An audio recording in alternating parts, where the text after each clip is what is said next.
sex mo, 105, yung with the audience, na pang bubble ka. Okay, so kakamate tayo. Walang gas lang tayo gamit ng tayo.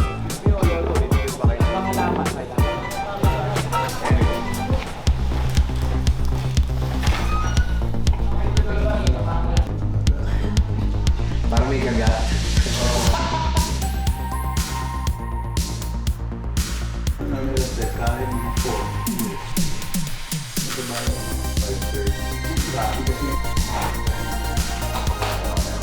Hindi na natanggal ko mga rin.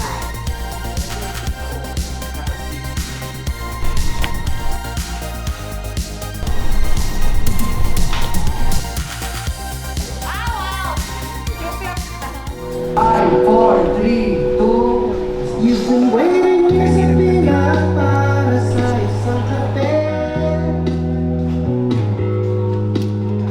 You've been waiting years to be loved para sa isang kape.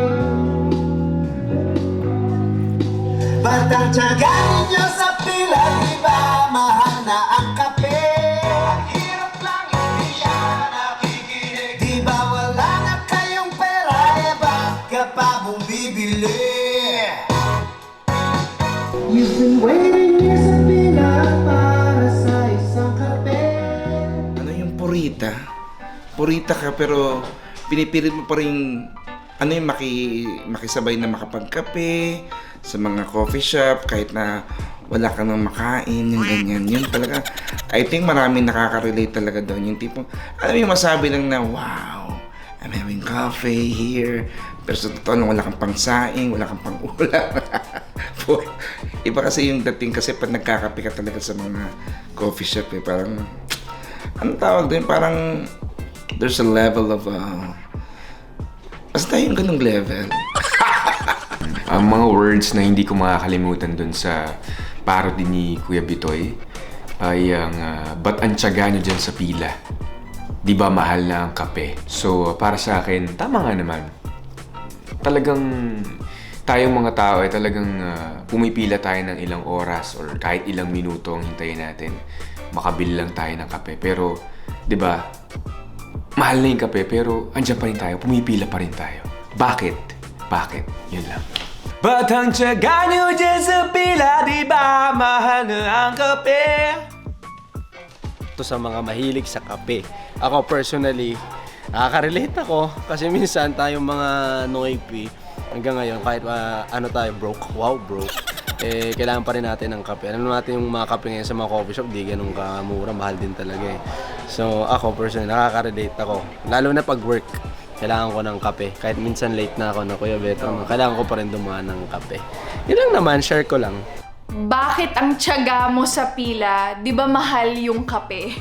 Kasi parang guilty ako doon na pumipila talaga ako kahit medyo mahal yung kape. Kasi, well, first things first, I deserve a good coffee. At hindi lang naman siya sa presyo eh. I mean, I pay for something really, good. Yung masarap, yung quality, ganon. So, hindi lang siya sa presyo. Gusto ko rin ma-experience yung quality kape and masarap na kape. Kasi nagtatrabaho ako eh. Pag nagtatrabaho ka, deserve mo ng masarap na kape. Kahit mahaba ang pila, tiyagain mo. Kasi deserve mo ng kape. Tiyaga mo dyan sa pila, di ba? Mahal na ang kape. Pero deserve. 3-in-1 ba? Yan ba yung inumin ng tito? Siyempre 3-in-1, mas mura na, tas mas sulit pa, di ba? Hindi mo ako mapapagastos ng 200 pesos na nabab sa kape, no? Hello? Mas masarap siguro yung 3-in-1 na kape. Kasi like, pag mahal din, para din lasa ng kape. Ganun din naman. Actually, hindi ako nagkakape talaga kasi acidic ako pero doon ako sa 3-in-1 para all in na, nandun na lahat. Di ba? Bata ako, naaalala ko na yung lola ko pag sa probinsya, pag nagluluto siya ng parang sinasangag niya yung bigas, ay pwede pala itong maging kape. Tapos pag natikman mo siya, sobrang ang sarap ng lasa. So pwede pala yun, yung bigas. Wala yun sa mamahaling kape or sa 3-in-1 na yung bigas pwede pala maging kape. Ilan mo na ang gastos mo sa kape? Panagpasaya, meron Madalas. Kasi mga ad-ad, add ganyan. Kasi, would you like to add? Mga ganyan. Ako naman, yes, kahit di ko maintindihan, add ako ng add. Tapos, pag tinikman mo, tapos saka mo marirealize, ang mahal! Parang pa 300 na yung, ay di po yung pinakamalaki grande lang to. Parang marirealize, parang, ala, parang katumbas na to ng ano. Parang may nabili ka na na parang lugi ang dating. Sorry pero hindi naman kasi ako nawalan ng pera I don't think babalik pa ako sa siguro dati nung mga high school dahil siguro wala pang work, ganyan. Parang hindi.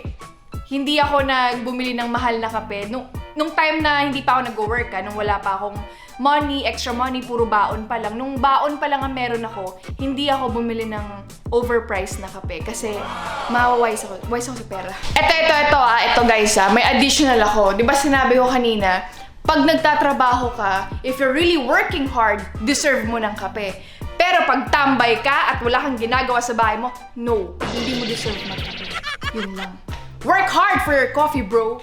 Hirap lang, hindi ka nakikinig, di ba wala na kayong pera? Mas masarap na kape, yung vibe, yung mismong ano, tsaka for Instagram. Natambak ang bayarin.